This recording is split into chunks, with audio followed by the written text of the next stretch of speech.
ఎవరికి రాత్రి మాటలు అవసరమా? నీ కంచె దాటగా శత్రువుకు సాధ్యం.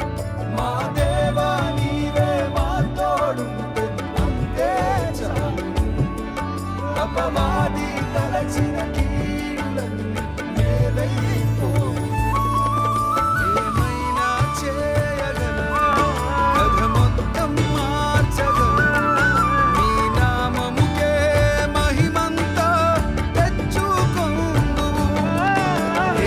ఎవరినో ఒక్కరినైనా రక్షించగలదు అనే విషయాన్ని నమ్ముతూ విశ్వాసం చాప నా మాటలు దేవుని యొక్క మాటలు ప్రకటించడానికి